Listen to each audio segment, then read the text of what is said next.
Hello, how is everyone this fine day? Today we have a story from Relationship Advice. It's a sad tale of a woman who saved her sister and her nieces from an abusive situation and is now being treated poorly by those same people for trying to bring stability to their lives. As always, spelling and grammar mistakes, courtesy of Reddit. Lol. Hey, nobody's perfect. Don't forget to like and subscribe. This story is titled, I, 27 female, took my sister, 25 female, and 2 kids in and have now been stabbed in the back. I don't even know where to begin, as the only thing I can think about is how deeply this heartbreak feels.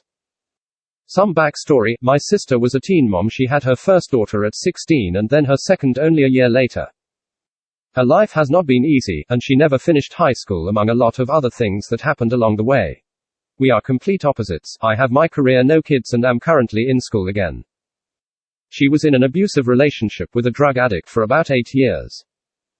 And I was there every step of the way, trying to help her and keep her safe as best as I could while I was away in college. The level of anxiety and panic attacks I suffered throughout the years just thinking one day I was going to wake up to her and her girls being seriously hurt is indescribable.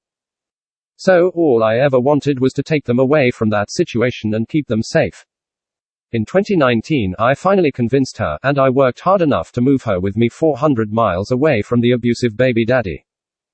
I supported her with 24/7 childcare, I took my nieces to school, I spent my own money making sure they were always well dressed and fed. I thought if I helped my sister with everything I could, she would go back to school and eventually get a better job. I put my own personal life and growth aside to dedicate myself to be a second parent and a better sister. And I know I am not perfect, and I made mistakes along the way, but I never put anything or anyone before them.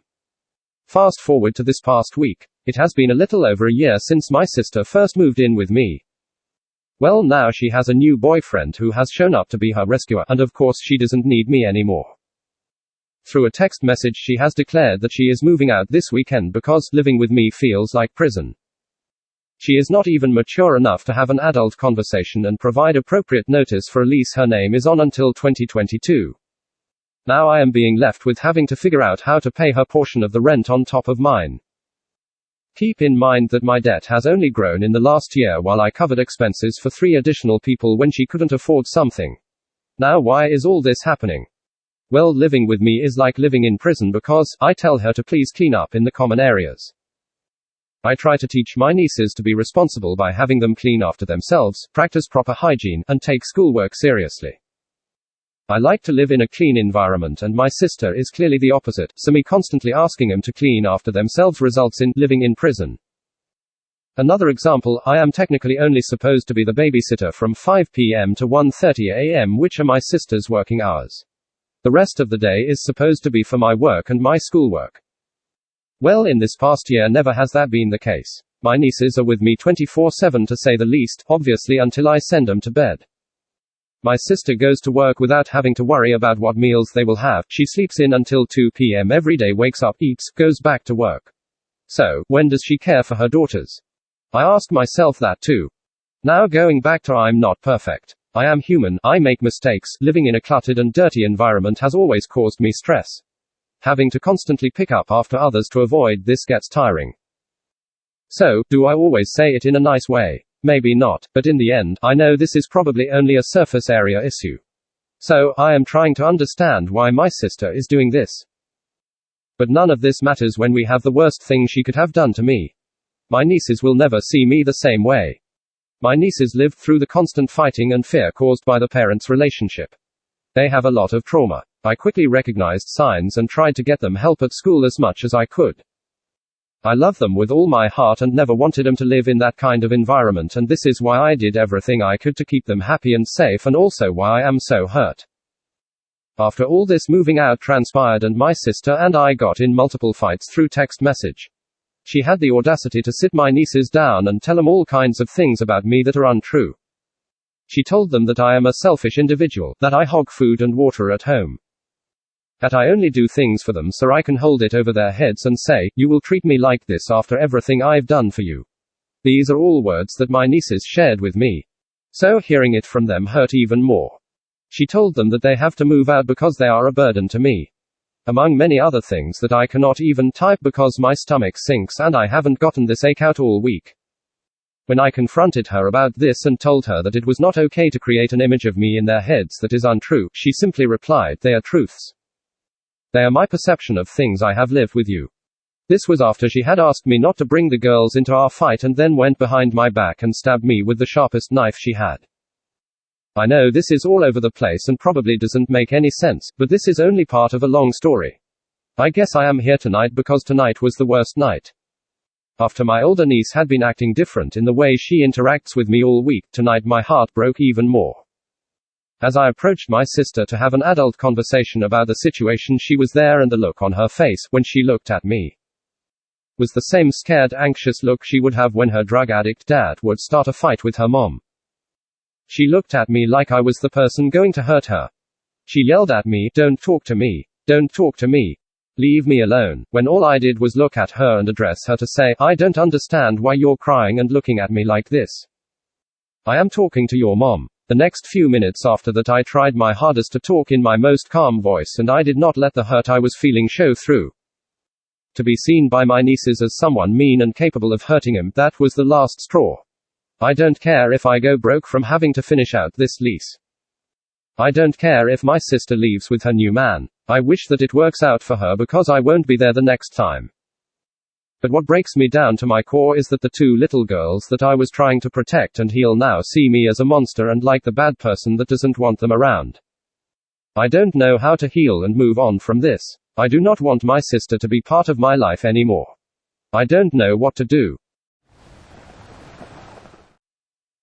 Comment 1. It's not your niece's fault they have a shite mother. Try to keep in contact with them and tell them you will be there if they need anything. If she has her name on the lease, she should still be paying until it is up rather than abandoning you. That's part of what leases are for. Remind her that and enforce it.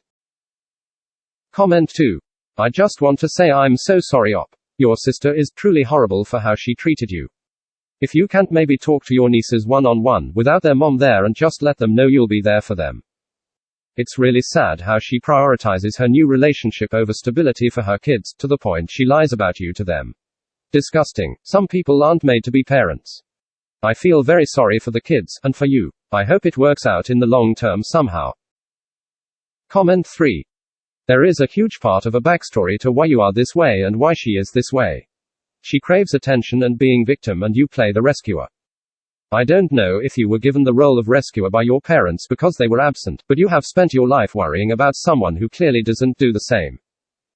You couldn't keep her safe then and you cannot now. She has this victim persona and now you are stopping her from doing whatever she wants. She does not want you to be her parent and is actively poisoning the children so that they also see you as the persecutor and will only love her.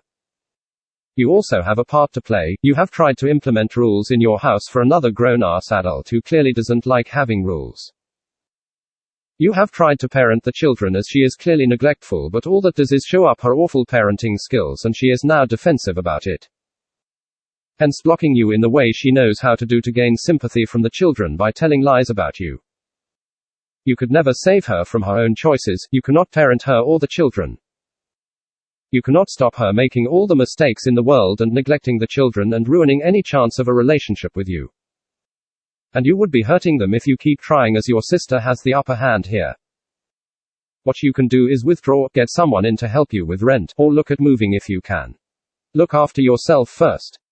Look into getting some therapy for your anxiety and to find out why you have lived worrying about someone else all your life. Your desire to protect these children that are not yours from the neglect of their mother makes me wonder, what type of childhood did you have? You are trying so hard to protect them and heal them that it feels as if you are the one that needs healing first. And you are instead transferring that need to be healed to them now instead of your sister. I really hope that understand what I am saying, as I see a deeply unhappy person who wants to love and heal others but really needs that for herself first. You have a lot of love but also a need to rescue people who don't want to be seen as needing rescuing, and that is destructive to your relationships. Comment 4. Trying to tell the nieces what their mother is doing wrong and arguing with their mother in front of them probably just reinforces associating you with negative experiences. Arguing with your sister is a lost cause. Give it up. Nothing good will come from it. She's too immature to be accountable. It's a tragedy of perpetual victims that they can't see that they play a role in the situations they find themselves. Until she can learn to help herself, you will just be enabling her. Remind your nieces that you are there for them if they need your help. Be available if they reach out. Be the positive point in their lives. At some point, they will see their mother for what she is. Hopefully, it won't be too late, and they will feel comfortable coming to you for help. I would consider what options you have for them legally if your sister is bringing them into another abusive home. That's a messy nuclear option, but it's something I would quietly consider if it seems like they're actively being abused. Comment 5. You're expecting adult behavior from someone who is not really an adult. It will probably be a long and painful road for her if she ever takes that road to adulthood. For the time being, all she knows is dependency in her relationships.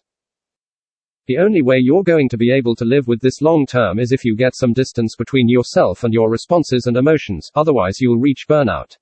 Easier said than done, I know. Long-term worrying is corrosive for the worrier, and will begin to affect your health. Thank you so very much for listening. Please check out my other videos and like and subscribe.